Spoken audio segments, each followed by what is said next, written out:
Assalamualaikum warahmatullahi wabarakatuh. Ketemu lagi dengan saya, Khadijah Makarim. Teman-teman sekalian, hari ini dalam video kali ini saya akan menyampaikan konten yang berkaitan dengan public speaking, yaitu tentang ruang lingkup kajian public speaking. Di dalam video terdahulu saya sudah menyampaikan apa itu public speaking, kemudian juga kiat melaksanakan public speaking. Jadi ini rangkaiannya. Kali ini saya akan sampaikan apa yang menjadi ruang lingkup kajian di dalam public speaking itu sendiri. Yang pertama adalah tentu saja apa itu public speaking dan kemudian sejarahnya. Jadi sejarah public speaking itu seperti apa. Jadi silakan teman-teman nanti mencari. Jadi kalau misalnya dulu itu sejarahnya public speaking itu adalah di zaman dulu ya, itu dibutuhkan orang-orang yang mampu berbicara di depan umum karena tidak ada bantuan seperti sekarang.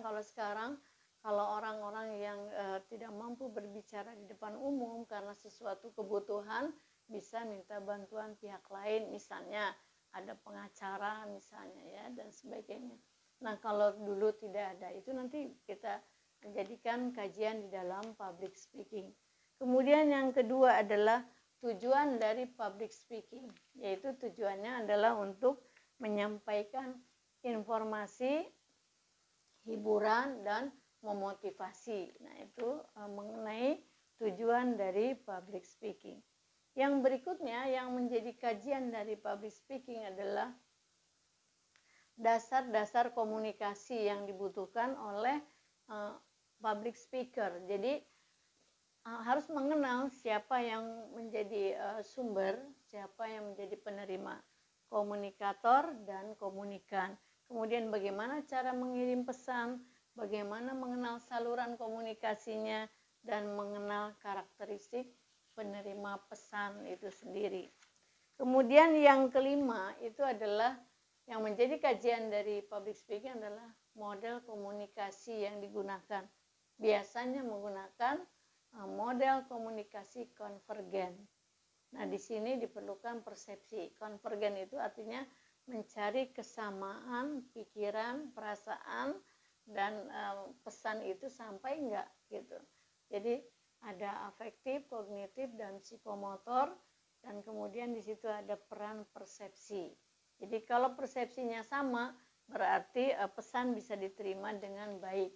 Tapi kalau persepsinya berbeda, pesan menjadi tidak sampai sesuai dengan harapan si komunikator ya. Jadi itu menjadi kajian kita yang kelima. Yang keenam adalah komunikasi interpersonal. Karena di dalam public speaking, kalau misalnya akan menjadi MC menghadapi kelompok, berarti komunikasi kelompok. Tapi sebelum bertugas, kan MC-nya harus berbicara dengan panitia. Kemudian ada bagian-bagian kapan harus berbicara dengan orang-orang tertentu, siapa yang akan hadir dan sebagainya, terutama dengan panitia. Nah, di sini diperlukan keterampilan berkomunikasi interpersonal gitu ya. Jadi komunikasi interpersonal dan komunikasi kelompok di situ bermain pada saat teman-teman bertugas menjadi public speaker. Kemudian yang berikutnya yang ketujuh adalah tadi ya komunikasi kelompok, yaitu kelompok besar maupun kelompok kecil. Itu harus ada bedanya gitu, bagaimana kita menyampaikan public speaking di kelompok besar dengan audiens yang bervariasi atau homogen, itu juga ada bedanya. Besar tapi homogen, nggak terlalu berat tantangannya, misalnya penuh di aula, misalnya sampai 400 orang, 500 orang, tapi itu adalah mahasiswa semua, itu akan lebih mudah ya kita berhadapan. Tapi kalau dalam satu gedung pertemuan yang hadirnya bervariasi, ada mahasiswa, ada pegawai, ada ibu rumah tangga, ada pebisnis dan sebagainya, menjadi satu, umurnya juga bervariasi, itu lebih berat tantangannya untuk bagaimana caranya kita menyamakan persepsi mereka itu untuk memahami satu pesan ya. Kemudian yang berikutnya adalah yang ke-8, bagaimana cara kita membangun percaya diri. Percaya diri sebagai public speaker. Nah, itu akan menjadi kajian yang ke-8. Yang ke-9 adalah mengenal tipe audiens. Tipe itu artinya mengenal karakteristiknya. Kita akan berbicara dengan kelompok siapa? Anak-anak, remaja, dewasa, orang tua misalnya. Homogenkah, heterogenkah? Acara formalkah, acara hiburankah? Ya, acara informal dan sebagainya. Itu kita kenali tipenya seperti apa, karakteristik audiensnya seperti apa. Jadi supaya dalam saat bertugas menjadi public speaker, apakah sebagai MC, sebagai moderator, atau sebagai narasumber, atau membuka acara, itu kita bisa sukses melaksanakannya. Kemudian yang ke-10, di saat kita menjadi public speaker, misalnya berbicara atau bertugas sebagai tadi saya sebutkan, ada perasaan deg-degan, ada perasaan grogi, ada perasaan takut tidak sukses. Nah, itu kita pelajari bagaimana cara mengendalikannya. Atau ada rasa takut bagi yang belum biasa tampil.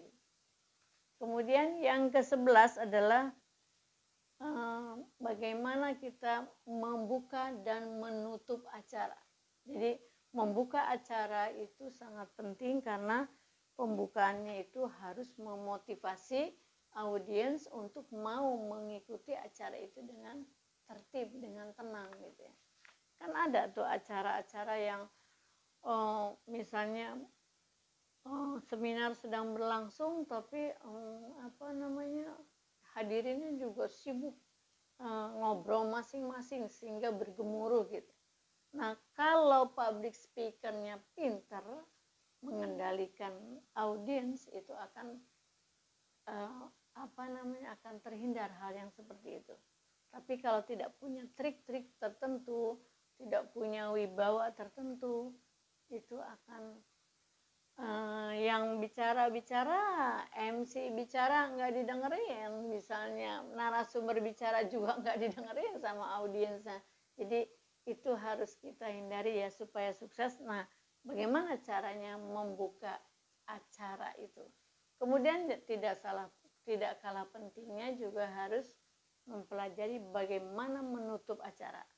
Kok kenapa harus dipelajari? Iya, karena di dalam penutupan acara itu harus punya trik yang menimbulkan kesan positif, kesan yang kuat bahwa acara itu sangat berkesan dan ketika audiens bubar dari acara itu pulang membawa kesan yang positif dan kuat gitu ya. Jadi bagaimana caranya itu ada tekniknya. Kemudian yang ke-12 yang menjadi kajian dari public speaking adalah elemen public speaking itu sendiri, yaitu jangan lupa teknik vokalnya ya. Suaranya itu menggunakan suara alto ya. Kemudian berlatih ini fungsi-fungsi pernafasan ya. Kemudian berlatih eye contact dengan audiens ya. Bagaimana kemampuan kita menatap audiens, apa yang harus kita persiapkan. Dan yang paling penting itu tadi suara, jangan sampai suara kita itu tenggelam gitu. Jadi kalau kita suaranya pelan, tenggelam, nanti gemuruh yang ada di dalam gedung pertemuan itu ya tetap aja bergemuruh karena suara yang dikeluarkan oleh public speaker itu tidak dapat melampaui suara audiens yang bergemuruh. Kalau nggak berwibawa ya begitu, nanti ribut sendiri gitu. Tapi kalau suaranya bagus, berwibawa, insya Allah audiens akan tenang mendengarkan pesan-pesan yang disampaikan oleh public speaker. Yang ke-13 adalah bagaimana menjadi public speaker yang sukses ya. Jadi ada 2 persiapannya, fisik dan materi. Apa yang harus dipersiapkan secara fisik dan apa yang harus dipersiapkan secara materi. Jadi isi pesannya apa gitu ya. Bagaimana mempersiapkannya, lalu penampilan, performanya dan sebagainya. Sikap dari kepribadian si public speaker itu sendiri. Dan yang berikutnya adalah kalau teman-teman itu ada dalam profesi ataupun kuliah di Fakultas Ilmu Pendidikan, yang berikutnya adalah public speaking bagi pendidik atau bagi guru ya. Jadi guru juga harus memiliki keterampilan menjadi public speaker. Jadi di dalam kelas itu supaya tidak jenuh ya dalam belajar, tidak membosankan. Nah, baik teman-teman sekalian yang berminat untuk meneliti tentang komunikasi khususnya public speaking, saya sudah menyampaikan 14 ya.